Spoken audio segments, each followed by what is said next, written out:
Hi students, welcome to doctor ज़ेडा 24/7। My self Arshpreet Kaur, your physics educator. सो आज हम एक चैलेंज लेने वाले हैं, इलेक्ट्रोस्टैटिक पोटेंशियल एंड कैपेसिटेंस, एक ऐसा चैप्टर जिसको कंप्लीट करने में 1 महीना लग जाता है। आज हम चैलेंज लेने वाले हैं कि 24 मिनट्स में हम इस पूरे चैप्टर को बहुत ही अच्छे तरीके से कवर कर रहे होंगे। सारे टॉपिक्स को अच्छे तरीके से हम कैटर करते हुए चलेंगे, रिवाइज करते हुए चलेंगे, सारे formulas, graphs and important diagrams को बेटा, सारे इंपॉर्टेंट केसेस को मैं आज इस एक वीडियो में डिस्कस करने वाली हूं। If you are new to this channel, don't forget to subscribe to the channel and without any delay in time let's start, because 24 minute ही है हमारे पास। So let us begin with this. So starting with the first topic, that is electrostatic potential. बेटा इस chapter का नाम ही electrostatic potential and capacitance है। इस कंप्लीट चैप्टर में हम इलेक्ट्रिक फील्ड से आगे जब चलते हैं, फर्स्ट चैप्टर में इलेक्ट्रिक फील्ड का कॉन्सेप्ट पढ़ते हैं, सेकंड चैप्टर में हम पोटेंशियल का कॉन्सेप्ट पढ़ते हैं। बेटा इलेक्ट्रोस्टैटिक पोटेंशियल एक्चुअली होता क्या है, पोटेंशियल एनर्जी क्या होता है, इलेक्ट्रोस्टैटिक पोटेंशियल एनर्जी डिफरेंस क्या होता है, बहुत सारी कॉम्प्लिकेटेड टर्म्स है, बट एक एक करते हुए स्टार्ट करते हैं। तो सबसे पहले अगर इलेक्ट्रोस्टैटिक पोटेंशियल की बात करें, इलेक्ट्रोस्टैटिक पोटेंशियल इज बेसिकली किसी चार्ज को किसी एक पॉइंट से जो कि इंफिनिटी पर है, इंफिनिटी से उठाकर किसी पर्टिकुलर पॉइंट पे लेकर आने के लिए हमें कितना काम करना पड़ा, divide by the magnitude of that charge is refer to as electrostatic potential. Electrostatic potential is work done in moving a charge from infinity to the point P divided by the magnitude of the charge. जब potential difference की बात करते हैं, बस उसमें एक चीज याद रखना, वो इंफिनिटी वाला जो पॉइंट है ना, वो भी डिफाइंड होता है, यानी कि 2 पॉइंट्स जो हमें सामने दिख रहे हैं, उन 2 पॉइंट्स के बीच में अगर हम चार्ज को मूव कर रहे हैं तो कितना वर्क करना पड़ा, divide by the charge magnitude is refer to as electrostatic potential difference. Next we move on to the concept of electrostatic potential due to a point charge. बेटा अब ड्यू टू पॉइंट चार्ज की अगर हम बात करते हैं तो point charge के केस में आपको एक चीज याद रखनी है कि आपके पास जो पोटेंशियल निकल के आता है वो आता है KQ divided by R।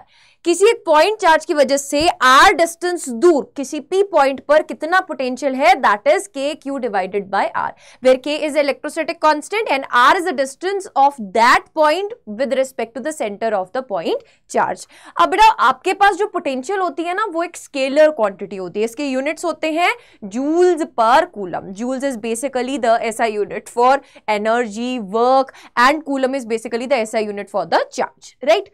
It is a scalar quantity, इसके पास डायरेक्शन नहीं होता है। उसके बाद अगर हम आगे चले, next comes the concept of electrostatic potential due to an electric dipole. Electric dipole क्या था?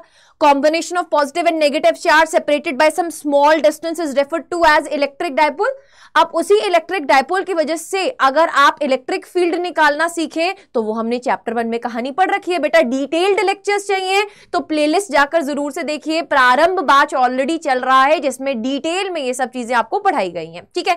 अगर हम electrostatic potential due to an electric dipole की बात करें तो बेटा यहां पर आपके पास जो पोटेंशियल का फॉर्मूला निकल के आता है, that came out to be KP cos theta divided by R का स्क्वायर। बेटा यहां पे K क्या होता था, electrostatic constant, P was the electric dipole movement, right? Electric dipole moment cos theta, where theta is basically the angle between the dipole moment and the position vector. बेटा यहां पर 2 पॉइंट्स पर एक्सियल एंड इक्वेटोरियल पर हम potential निकालना सीखते हैं। अगर हम एक्सियल पर निकालना सीखें तो उस केस में बेटा जी आपके पास जो थीटा की वैल्यू होती है उसकी वैल्यू हो जाती है 0 डिग्री, राइट। आपके पास जो पॉइंट P है वो एक्सिस पर ही आ जाएगा तो थीटा की वैल्यू क्या हो जाएगी, 0 डिग्री हो जाएगी। और इक्वेटोरियल के लिए बेटा आपके पास थीटा की वैल्यू कितनी हो जाती है, 90 डिग्री हो जाती है। बेटा cos ऑफ 90 होता है 0 और यहीं से जन्म हुआ था किसका, इक्विपोटेंशियल सर्फेसेस का। इक्विपोटेंशियल सर्फेसेस कैसे सर्फेसेस होते हैं मैम, ऐसे सर्फेसेस जिनके हर पॉइंट पर पोटेंशियल क्या होता है, बराबर होता है। बेटा जब हम बोल रहे हैं कि हम किसी चार्ज को मूव करवा रहे हैं एक जगह से दूसरी जगह पर, हमें कुछ काम करना पड़ रहा है। बेटा जब काम करना पड़ रहा है वो किसके अगेंस्ट करना पड़ता है, पोटेंशियल के अगेंस्ट करना पड़ता है। यानी कि अगर दोनों पॉइंट्स का पोटेंशियल बराबर हो जाएगा तो कोई काम नहीं करना पड़ेगा ना। अगर आपके पास किसी ऐसे सरफेस की हम बात कर रहे हैं जिसको इक्विपोटेंशियल सरफेस बोलते हैं, उसके दोनों पॉइंट्स पर, दोनों क्या, कोई भी पॉइंट ले लो आप इक्विपोटेंशियल सरफेस पर, उसके हर पॉइंट पर पोटेंशियल की वैल्यू कांस्टेंट होती है। For the case of electric dipole बेटा इसी कांस्टेंट की वैल्यू 0 होती है, बट इन जनरल अगर इक्विपोटेंशियल सरफेसेस की बात करें तो हम क्या बोलते हैं, इक्विपोटेंशियल सरफेसेस में हर पॉइंट पर पोटेंशियल क्या होता है, कांस्टेंट होता है। तो बेटा अगर आप ऐसे किसी सरफेस के एक पॉइंट से दूसरे पॉइंट पर किसी चार्ज को लेकर जाए तो work done will be equals to 0। बेटा जैसे दो इलेक्ट्रिक फील्ड लाइंस एक दूसरे को इंटरसेक्ट नहीं कर सकती हैं, ऐसे ही कोई दो इक्विपोटेंशियल सर्फेसेस एक दूसरे को इंटरसेक्ट नहीं कर सकते हैं। ये कुछ बेसिक सी चीजें हैं, आपको याद होनी चाहिए, राइट। नेक्स्ट अगर हम बात करें relationship between electric field and potential, बेटा अब इलेक्ट्रिक फील्ड क्या है, एक वेक्टर क्वांटिटी है, पोटेंशियल एक स्केलर क्वांटिटी है। इन दोनों के बीच में हम रिश्ता निकालना चाहते हैं क्योंकि हम हमेशा ही वेक्टर फॉर्म में नहीं रहना चाहते या फिर हमेशा ही हम स्केलर फॉर्म में नहीं रहना चाहते। तो there is a relationship between electric field and potential, that is दुश्मनी का रिश्ता। दुश्मनी का रिश्ता है बेटा, जिस डायरेक्शन में इलेक्ट्रिक फील्ड जा रही होती है उस डायरेक्शन में पोटेंशियल कभी भी बढ़ता नहीं है। Potential always decreases in the direction of the electric field. और इस डिक्रीज को कौन सिंबलाइज करता था, ये नेगेटिव का साइन सिंबलाइज करता था, जो बताता था कि इलेक्ट्रिक फील्ड की डायरेक्शन में पोटेंशियल हमेशा कम होता है, पोटेंशियल कभी भी बढ़ता नहीं है। बेटा electric field is vector quantity, उसको आप Ex I cap, Ey J cap, Ez K cap लिख सकते हैं। वहां से आपके पास पोटेंशियल के भी बेटा आपके पास कितने आ जाएंगे, देखो आपके पास अगर पोटेंशियल जो है वो X Y Z पर डिपेंडेंट है तो आपके पास कॉरेस्पॉन्डिंगली इलेक्ट्रिक फील्ड भी X Y Z में आएगी, ठीक है। अगर पोटेंशियल सिर्फ X पर डिपेंडेंट है तो बेटा सिर्फ और सिर्फ इलेक्ट्रिक फील्ड का X कंपोनेंट आएगा। फॉर्मूला क्या होता है ध्यान से देख लीजिए, delta V is equals to minus of E dot d r. Dot product में बेटा आपको पता है हमेशा हमें क्या मिलता है, स्केलर क्वांटिटी मिलता है। दैट इज बेटा अगर हम यहां पे फर्दर चलें so this is basically potential difference, ठीक है। अगर एक पॉइंट इंफिनिटी है तो हमेशा याद रखना हम अजम्पशन लेके चलते हैं थ्रू आउट द फिजिक्स कि इंफिनिटी पॉइंट पर पोटेंशियल की वैल्यू क्या है, शून्य है। इंफिनिटी पॉइंट पर पोटेंशियल की वैल्यू क्या है, शून्य है। चलिए जी आगे चलते हैं, यहां पर पार्शियल डेरिवेटिव लेना, ये पूरा कंप्लीट डिटेल वीडियो में आप जाके समझ सकते हैं, अभी हम सिर्फ रिवीजन पॉइंट ऑफ व्यू से बेटा इस चैप्टर को कवर कर रहे हैं, ठीक है। चलिए आपके बैकलॉग्स को बेसिकली यहां पे कंप्लीट करवाने के लिए, आपको पूरा एक बार अच्छे से रिवाइज करवाने के लिए ये वाला सीरीज मैंने प्लान किया है। I hope you will like this series and आप कमेंट सेक्शन में कमेंट करके जरूर से बता के जाइएगा बेटा। और अगर आपको मजा आ रहा होगा तो इस सीरीज के लेक्चर्स को जरूर से शेयर कीजिएगा, ठीक है, अपना प्यार जरूर से बरसाइएगा। अब बेटा हमारा कॉन्सेप्ट आता है जीरो पोटेंशियल का। अब कॉमन सेंस क्या कहती है कि अगर पोटेंशियल एक स्केलर क्वांटिटी है तो लाइक चार्जेस की वजह से, दोनों पॉजिटिव है या दोनों नेगेटिव है, उनकी वजह से हमें कहीं पर भी ऐसा पॉइंट नहीं मिल सकता जहां पर नेट पोटेंशियल क्या हो जाए, जीरो हो जाए। बट अगर अनलाइक चार्जेस हैं तो उस केस में बेटा we can get multiple points जहां पर आपका पोटेंशियल क्या हो, जीरो हो। तो लाइक चार्जेस के केस में तो प्रॉब्लम खत्म है, there will be no point जहां पर जीरो पोटेंशियल हो। बट अनलाइक चार्जेस के केस में बेटा देयर आर 2 पॉइंट्स।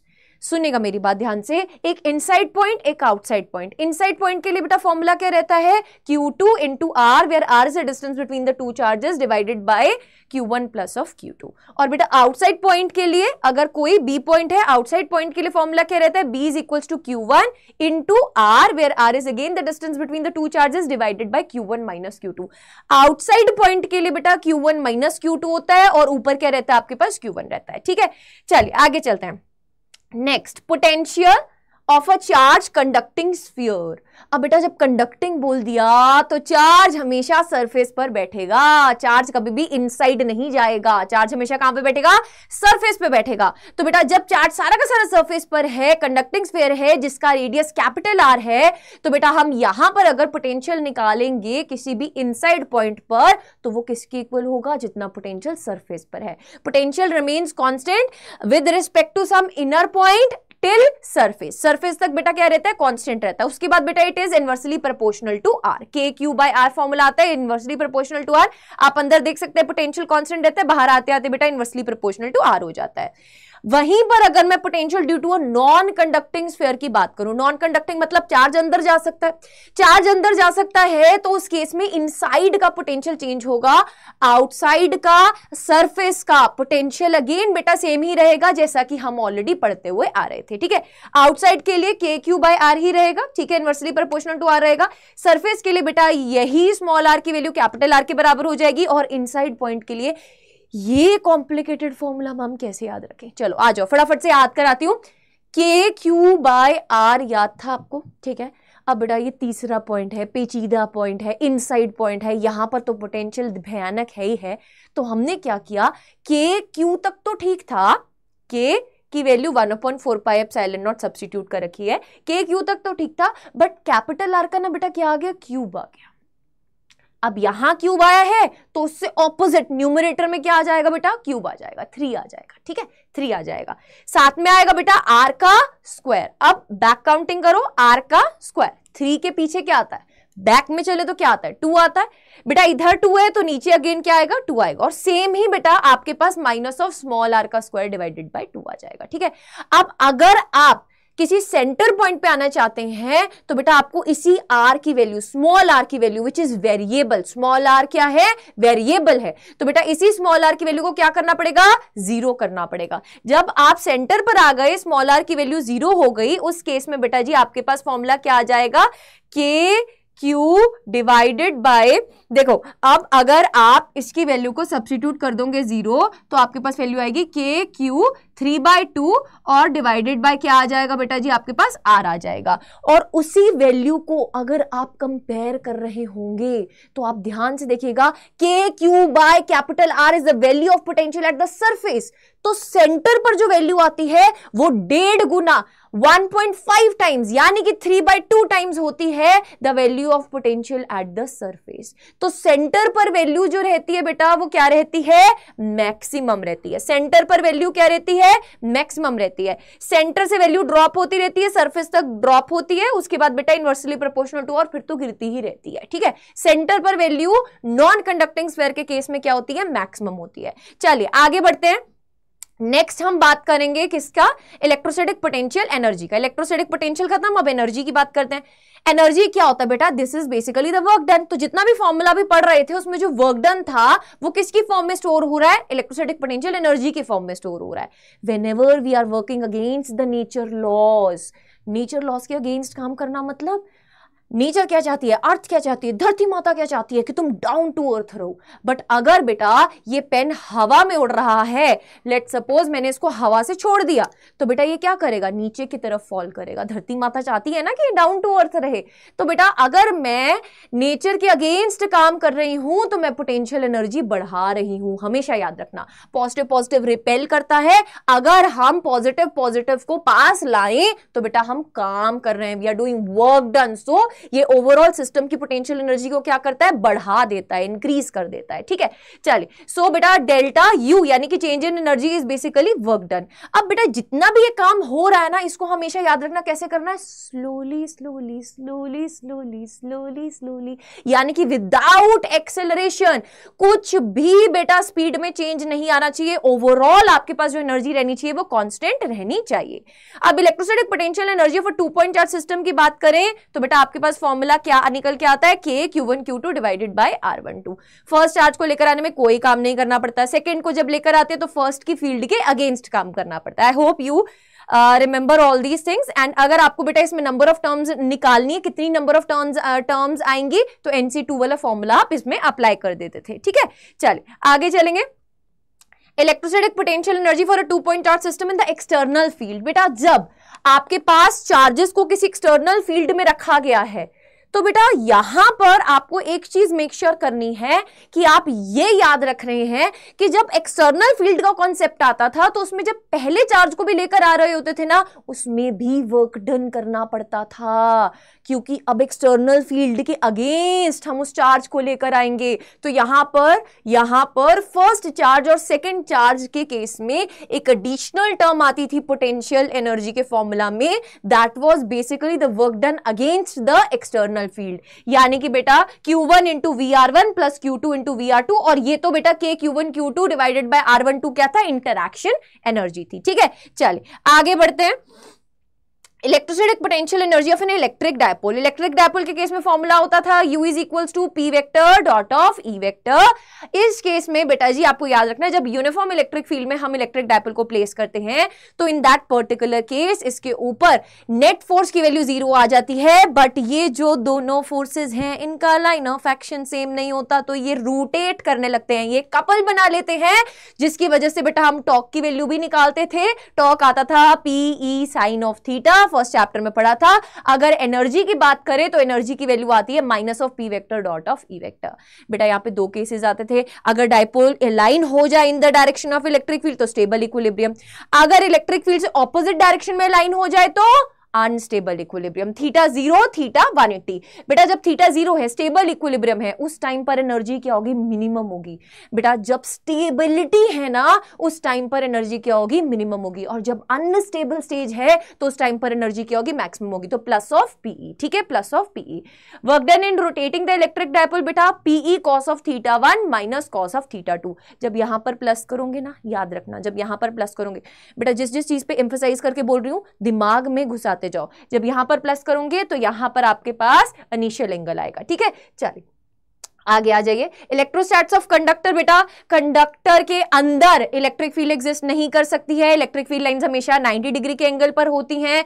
अगर कंडक्टर के अंदर कैविटी है तो उसके अंदर भी चार्ज रिजाइड नहीं कर सकता। Electric field as well as charge density 0 रहेगी, पोटेंशियल अंदर कांस्टेंट रहेगा, ठीक है। और बेटा इलेक्ट्रिक फील्ड की वैल्यू क्या आती है? सिग्मा बटा epsilon naught. As well as you should remember that जिस भी चीज को आप इलेक्ट्रिक फील्ड से बचाना चाहते हैं, बेटा उसको कंडक्टर के अंदर रख दें तो इलेक्ट्रोस्टैटिक शील्डिंग का कॉन्सेप्ट जाता था। फिर आता है कैपेसिटर। कैपेसिटर क्या है बेटा? दो कंडक्टर्स हैं जिनका जो शेप है, जो साइज है वो मैटर नहीं करता, वो अलग हो सकता है, बट उनका जो एरिया है वो बराबर होना चाहिए। एक पे पॉजिटिव चार्ज, दूसरे पे उतना ही नेगेटिव चार्ज, दोनों के बीच का पोटेंशियल डिफरेंस बेटा V1 माइनस V2। तो इस केस में ये दो कंडक्टर्स का कॉम्बिनेशन कितना चार्ज अपने अंदर स्टोर करता है, कितनी इलेक्ट्रिकल एनर्जी अपने अंदर स्टोर करता है, बेटा इस कॉम्बिनेशन को हम एक कैपेसिटर के नाम से जानते हैं। अब दिल से याद करी थी जो इक्वेशन, अगर आपको याद होगा, आपने मेरे लेक्चर्स लगाए हैं, Q is equals to C into delta V, यानी कि charge on any of the conductor can be written as capacitance into potential difference, ठीक है। अब बेटा कैपेसिटर का बेसिकली जो यूनिट होता है ना फैरेड, तो वो बहुत बड़ा यूनिट होता है। तो बेटा हम स्मॉलर यूनिट्स में जाते हैं, microfarad, nanofarad and picofarad, 10⁻⁻⁶, -9 and -12, ठीक है, याद रखिएगा ये। आगे चलते हैं। Parallel plate capacitor is important, but उससे पहले बेटा स्फेरिकल कैपेसिटर का छोटा सा कंसेप्ट। सी कैपेसिटेंस कितनी वैल्यू आती है? 4 pi epsilon naught R, where R is the radius. बेटा जो कैपेसिटेंस होता है ना वो क्यू और वी पर डिपेंड नहीं करता, वो सिर्फ और सिर्फ डायमेंशंस पर एंड द मीडियम है ना जो कि आपके दो कंडक्टर्स के बीच में है उस पर डिपेंड करता है। Then parallel plate capacitor, as the name is suggesting, it is having two plates, the distance between the two plates is d, एक के ऊपर पॉजिटिव चार्ज, एक के ऊपर नेगेटिव चार्ज। बेटा जी जो इस पैरेलल प्लेट कैपेसिटर की सिचुएशन है, कंडीशन है, वो क्या है? That is area is very very very greater than the distance between the two का स्क्वायर, यानी कि एरिया बहुत ज्यादा बड़ा है। बेटा पोटेंशियल आता है QD divided by A epsilon not, और कैपेसिटेंस आता है इस केस में एप्सिलॉन नॉट A बटा D। अब आपको एक चीज याद रखना है बेटा, अगर ये दो प्लेट्स है उस केस में ये फॉर्मूला आएगा, अगर n प्लेट्स हैं तो यहां पर आगे क्या आ जाएगा? n-1 आ जाएगा, ठीक है, n-1 आ जाएगा। फिर हम डायइलेक्ट्रिक्स की बात करते थे। डायइलेक्ट्रिक्स दो तरीके का होता है, पोलर, नॉन पोलर। बेटा बोथ द केसेस में आपको एक चीज याद रखनी है, सिंपल बात याद रखनी है कि जब भी आप पोलर हो या नॉन पोलर हो, डायइलेक्ट्रिक को आप इलेक्ट्रिक फील्ड में प्लेस करते हो तो जो डायपोल्स होते हैं वो in the direction of electric field align करने की कोशिश करते हैं अपने आप को। तो कितने डायपोल्स अलाइन हो गए per unit volume in the direction of electric field, उसी को बोला जाता है पोलराइजेशन, ठीक है, उसी को बोला जाता है polarisation. Polarisation is directly proportional to electric field, जितना एक्सटर्नल फील्ड बढ़ाओगे पोलराइजेशन उतना ही बढ़ता जाएगा। तो पोलराइजेशन इज एप्सिलॉन नॉट काई ई into electric field. Chi E is what? Electrical susceptibility, ठीक है। चलिए आगे बढ़ते हैं। बेटा जब हम डायइलेक्ट्रिक्स को कैपेसिटर के बीच में इंट्रोड्यूस करते हैं तो कैपेसिटेंस की वैल्यू क्या हो जाती है? एप्सिलॉन नॉट A बटा D, D में से T निकालो, T is the thickness of the dielectric slab, क्योंकि T को K से डिवाइड करके डालना था, where K is the dielectric constant of this dielectric slab. ये याद रखना आपको बेटा, this formula should be imprinted in your mind, क्योंकि अगर मल्टीपल डायइलेक्ट्रिक्स इंसर्ट कर दी है तो आपको अकॉर्डिंगली यहां पर डिनोमिनेटर में d minus T1 minus T2 plus of T1 by K1 plus of T2 by K2, इस तरीके से बेटा प्रोसीड करते जाना है। अगर फुली फिल्ड डायइलेक्ट्रिक होगा, अगर फुली फिल्ड डायइलेक्ट्रिक होगा, T is equals to D होगा, उस केस में क्या करोगे बेटा? जब T is equals to D हो जाए, बोलो, जब T is equals to D हो जाए तो एप्सिलॉन नॉट A बटा D इंटू क्या आ जाएगा? K आ जाएगा, सिंपली, यानी कि K टाइम से कैपेसिटेंस बढ़ जाएगी। ओके अब कभी कभी पता है क्या बोलते हैं, डाइलेक्ट्रिक्स की जगह क्या प्लेस कर देते हैं बेटा, डाइलेक्ट्रिक्स की जगह समटाइम्स कंडक्टर प्लेट जो है वो डाल देते हैं, कंडक्टिंग प्लेट डाल देते हैं। कंडक्टिंग प्लेट जब डालते हैं तो उस केस में बेटा आपके पास के की वैल्यू क्या होती है, इनफाइनाइट होती है। तो आपके पास कैपेसिटेंस कुछ इस तरीके से अपने फॉर्मूला को चेंज कर देती है। फिर बेटा याद रखना force between the parallel plate capacitors, क्योंकि है तो एक पॉजिटिव प्लेट एक नेगेटिव प्लेट, दोनों एक दूसरे को ट्रैक करेंगी, फोर्स लगाएंगी, तो बेटा फोर्स क्या होता है, Q square divided bye A 2 into epsilon not. बेटा याद करने वाली चीज है, नीट में बहुत बार पूछा गया है इस फॉर्मूला से क्वेश्चन, क्या force distance between the two plates पर डिपेंड करता है? The answer is no, force does not depends upon the distance between the two plates. Electrical energy stored in the capacitor बेटा U is equals to Q square divided by 2c। अब मन से जो याद करिए ना equation Q is equals to CV, उसके साथ खेलते चलना, बस आपके पास ये तीनों फॉर्मूलाज आ जाएंगे। मल्टीपल फॉर्मूलाज याद नहीं करने हैं, एक ही फॉर्मूला को आगे डिफरेंट फॉर्म्स वहां पर बनाकर देख लेनी है, डिपेंडिंग अपॉन वहां पे पेपर में आपको क्या दिया हुआ है, ठीक है, किसकी वैल्यूज दी हुई है।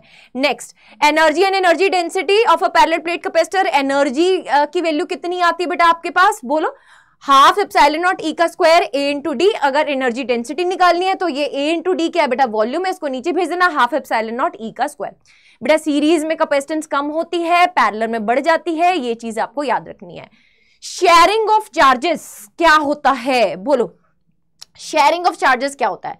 दो कंडक्टर्स हैं, दोनों का अलग अलग कैपेसिटेंस है, अलग अलग पोटेंशियल है, अलग अलग चार्ज है, अपनी अपनी दुनिया में खुश थे। हमने बोला कि हम इनको कंबाइन कर देते हैं, हमने इनको कंबाइन कर दिया, एक वायर के थ्रू जोड़ दिया। उस टाइम पर बेटा चार्जेस जो है वो मूव करना स्टार्ट करेंगे। चार्जेस कैसे मूव करते हैं, जिसपे कम चार्ज हो, जिसपे ज्यादा चार्ज हो, चार्ज डिफरेंस को देखकर मूव नहीं करते, पोटेंशियल डिफरेंस को देखकर मूव करते हैं। जिसका पोटेंशियल हाई है और जिसका पोटेंशियल लो है, तो बेटा हाई टू लो जो है आपके चार्जेस मूव करते हैं। जब तक पोटेंशियल क्या ना आ जाए, बराबर ना आ जाए, जब तक पोटेंशियल क्या ना हो जाए, सेम ना हो जाए, कॉमन पोटेंशियल ना हो जाए, ठीक है बेटा। इनिशियल और फाइनल स्टेज का एनर्जी ये दिया हुआ है, आपके पास चार्जेस जो आ जाएंगे आपके पास आफ्टर कनेक्टिंग, जो चार्जेस आ जाएंगे उनकी वैल्यू ये दी हुई है। बट मैं यहां पर आपके पास इस वाले कॉन्सेप्ट को एक अलग तरीके से करवाऊंगी अभी आगे कैपेसिटर प्लेट्स में। बट इसमें आपको एक चीज याद रखनी है, इनिशियल स्टेज में अलग अलग थे तो दो टर्म्स आ गई, ठीक है। फाइनल स्टेज में बेटा जी कंबाइन किया है तो आपके पास कुछ इस तरीके की टर्म आई। फाइनल स्टेज में जो चार्ज है, फाइनल स्टेज में जो चार्ज है that is C1 into Q1 plus Q2 divided by C1 plus C2। Final stage में जो सेकंड के ऊपर चार्ज है that is C2 Q1 plus Q2 divided by C1 plus C2। बेटा अब अगर delta U final minus U initial करोगे ये फॉर्मूला आएगा, बच्चों को याद नहीं होता बट याद करना है, ठीक है, दिस इज वेरी इंपॉर्टेंट, इसको याद करना है। Half C1 C2 V1 minus V2 का square divided by C1 plus C2 का स्क्वायर, ठीक है। Q1 plus Q2 Q1 dash plus Q2 dash के बराबर है। दोनों चार्जेस बेटा इनिशियल एंड फाइनल स्टेज में क्या है, बराबर हैं, दे आर इक्वल, ठीक है। अब अगर स्फेरिकल कैपेसिटर के केस में ही रेशो लोगे इनकी, क्या लोगे, रेशियो लोगे इनकी, Q1 dash divided by Q2 dash, तो वो C1 बाय C2 के बराबर आएगा, which will be further equal to what बेटा, इनके रेडियसेस की रेशियो के बराबर। अगर स्फेरिकल कैपेसिटर है, स्फेरिकल कैपेसिटर की कैपेसिटेंस क्या होती है, 4 पाई एप्सिलॉन नॉट r होती है, ठीक है। चलिए आगे चलेंगे। अगर बेटा जी हमारे पास दो कैपेसिटर्स कुछ इस तरीके से कनेक्टेड है, पॉजिटिव पॉजिटिव के साथ, नेगेटिव नेगेटिव के साथ, और कुछ ऑपोजिट तरीके, पॉजिटिव नेगेटिव नेगेटिव पॉजिटिव, तो बेटा कॉमन पोटेंशियल में देख लीजिए प्लस आएगा, यहां ऑपोजिट है तो माइनस आ जाएगा। C1 V1 plus C2 V2 divided by C1 plus C2, इधर C1 V1 minus C2 V2 divided by C1 plus C2। बेटा इधर पॉजिटिव इधर नेगेटिव। एनर्जी लॉस में क्या चेंज आ रहा है, देखो एनर्जी लॉस में क्या चेंज आ रहा है बेटा, इस केस में इधर पॉजिटिव था तो एनर्जी लॉस में नेगेटिव आएगा, इस केस में इधर नेगेटिव था तो एनर्जी लॉस में पॉजिटिव आएगा, ठीक है, ये आप याद रखिएगा। व्हीटस्टोन ब्रिज का कॉन्सेप्ट आपको आता है, जैसे रेजिस्टर्स है वैसे ही अगर कैपेसिटर का व्हीटस्टोन ब्रिज का कॉम्बिनेशन बन जाए बेटा, ए पॉइंट का बी पॉइंट का पोटेंशियल बराबर आ जाए तो C1 by C2 is equal to C3 by C4। अगर कुछ इस तरीके का कॉम्बिनेशन आ जाए बेटा, वैसे तो ये बिल्कुल न्यूमेरिकल है जो आपको आते हैं डिफरेंट टाइप के, बट मैंने ये सारे केसेस आपके लिए लिख दिए हैं, ठीक है। यहां पर इस तरीके के 3 कॉम्बिनेशन ऑफ कैपेसिटर्स बन रहे हैं बेटा, तो आपके पास नेट कैपेसिटेंस क्या आता है इस केस में, 3 एप्सिलॉन नॉट A बटा D आता है, ठीक है। चलिए एक बार ये वाला केस देखेंगे बेटा, जब डाइलेक्ट्रिक्स को इंसर्ट किया गया है एज वेल एज बैटरी को कनेक्टेड ही रखा गया है, battery is connected with the plates of the capacitor and dielectrics is inserted, उस केस में बेटा चार्ज बढ़ जाएगा k गुना, कैपेसिटेंस बढ़ जाएगा k गुना, इलेक्ट्रिक फील्ड पोटेंशियल कांस्टेंट रहेगा, एनर्जी बढ़ जाएगी। इसके ऊपर बेस्ड क्वेश्चंस आते हैं, सुन लो ध्यान से।